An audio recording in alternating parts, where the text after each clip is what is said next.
What's up, everybody? Today I am going through Job 3 through 5. So we left off last time talking about how after all his hardships and stuff that God put him through, after allowing Satan to test him, and saying, "Naked I came from my mother's womb, naked I'll depart. Lord giveth, and Lord is taken away." And all this, Job did not sin by charging God with wrongdoing. So after that, we get to the end of chapter 2, and he's just sitting there in silence, and his friends come up and they sit with him for 7 days and 7 nights. I just talked about the importance of just being there with someone in hardships. So after this, after the 7 days and 7 nights, Job finally speaks, and this is the beginning of chapter 3. It says, "After this, Job opened his mouth and cursed the day of his birth. He said, 'May the day of my birth perish, the night that said, a boy is conceived. That day, may it turn to darkness. May God above not care about it. May no light shine on it. May gloom and utter darkness claim it once more. May a cloud settle over it. May blackness overwhelm it. That night, may thick darkness seize it. May it not be included among the days of the year, nor be entered in any of the months. May that night be barren. May no shout of joy be heard in it. May those who curse days curse that day, those who are ready to rouse the Leviathan. May its morning stars become dark. May it wait for daylight in vain, and not see the first rays of dawn. For it did not shut the doors of the womb on me to hide troubles from my eyes.'" It's just a really deep message of him. I mean, he's going through a lot of grief and a lot of pain. He's just wishing that, what happened never happened. And obviously, if he was never born, it couldn't have happened. So he continues on. That was 3, 1 through 10. I'm going to continue with 16. He says, "Or why was I not hidden away in the ground like a stillborn child, like an infant who never saw the light of day?" He's just saying, I'll keep going. "Captives also enjoy their ease. They no longer hear the slave drivers shout. The small and the great are there, and the slaves are freed from their owners. Why is light given to those in misery, and life to the bitter of soul, to those who long for death that does not come? Who search for it more than for hidden treasure, who are filled with gladness and rejoice when they reach the grave? Why is life given to a man whose way is hidden, whom God has hedged in? For sighing has become my daily food. My groans pour out like water. What I feared has come upon me. What I dreaded has happened to me. I have no peace, no quietness. I have no rest, but only turmoil." So here, 16, like I said, why was I not hidden away in the ground like a stillborn child? He's wishing that when he was born, he never saw the light of day. It happened, and then he was gone, just like that.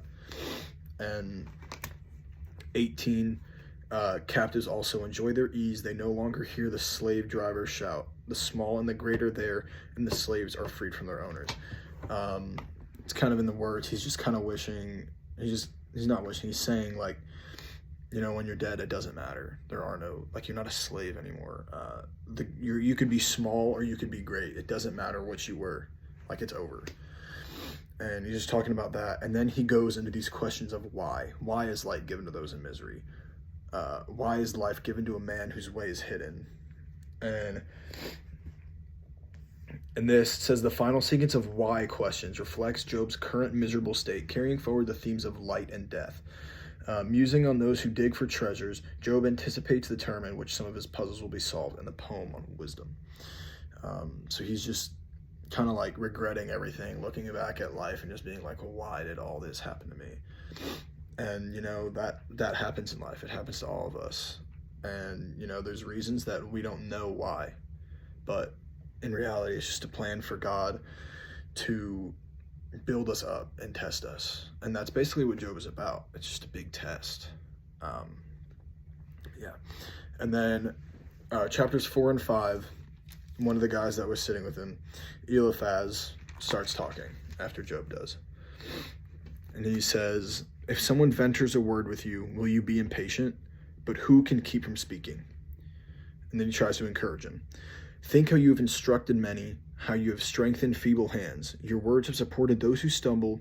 You have strengthened faltering knees. But now trouble comes to you and you're discouraged, strikes you and you are dismayed. Should not your piety be your confidence, and your blameless ways your hope?" So piety is basically just like your religion. So should you not have confidence in God and just know that how you've been, like you've been a blameless guy all your life. Like surely good will come out of this. And he just tries to encourage him, which is what we all just need sometimes. And then he says, as I have observed, those who plow evil and those who sow trouble reap it.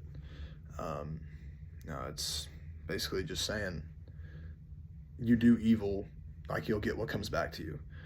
So, for example, one thing going on right now that I've seen all over Instagram is this Lil Nas X just mocking Jesus in his new video or new song, whatever. And those who reap evil, those who sow trouble will reap it. Things will happen. And I mean, you can look it up all over. There's evidence, like people mocking God in Brazil, and then like the next day disaster just strikes. It's very true, and it's something that like should be taken seriously. And then the rest is he's kind of just talking about how like it could be worse. And yeah, so and then I'll go to chapter 5. It says, call if you will, but who will answer to you? To which of the holy ones will you turn? Resentment kills a fool, and envy slays the simple. I mean, it's right there. Envy slays the simple.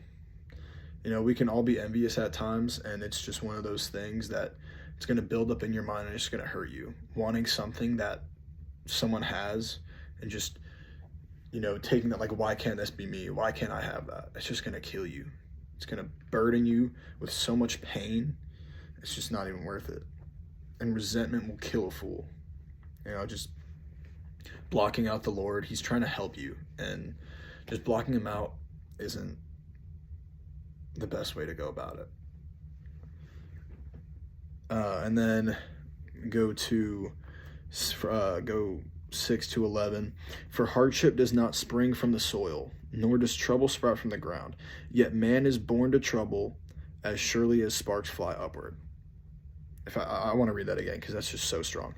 Hardship does not spring from the soil, nor does trouble sprout from the ground. Yet man is born to trouble as surely as sparks fly upward. You're in a fire. Think about it, a fire. All those sparks are flying upward. It's going to happen. It's just how it is. You know, I mean, there's obviously scientific cause behind it, but I'm not explaining that. But it's going to happen. There will be trouble in your life. You will go through stuff. Excuse me. But that's where you become stronger. But if I were you, I would appeal to God. I would lay my cause before him. He performs wonders that cannot be fathomed, miracles that cannot be counted. He provides rain for the earth. He sends water on the countryside. The lowly he sets on high, and those who mourn are lifted to safety. I'm going to skip a few to 15. He saves the needy from the sword in their mouth. He saves them from the clutches of the powerful. So the poor of hope and injustice shuts its mouth. Blessed is the one whom God corrects. So do not despise the discipline of the Almighty, for he wounds, but he also binds up. He injures, but his hands also heal. From 6 calamities he will rescue you. In 7, no harm will touch you. So if we look over into Proverbs 24, verse 16, I think it matches pretty similarly. It says, the righteous man will fall 7 times and will rise again.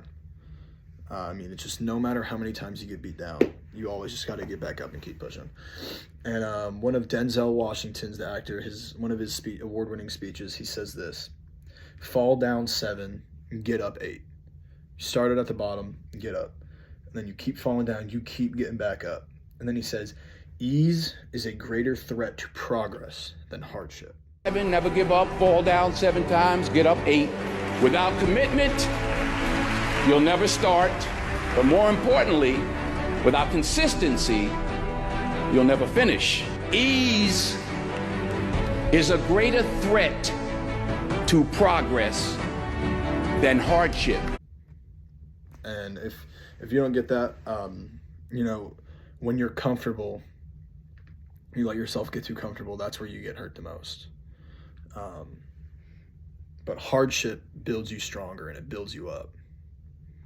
It's just something to think about. I love that. Then he says, you will be protected from the lash of the tongue and need not fear when destruction comes. Need not fear when destruction comes. You know, the Lord is always going to have you in his hands if you call out to him. You ask, you will receive in time. And then the last verse is just to finish it all off. We have examined this, and it is true. So hear it and apply it to yourself. That's what my Bible says, which is a New International Version, but I like this one too. Behold this, we have searched out. It is true. Hear and know it for your good. I think that one sticks out a little more to me. Saying like they searched it out and we know it to be true. But I thank you guys for listening and hope you guys have a great day.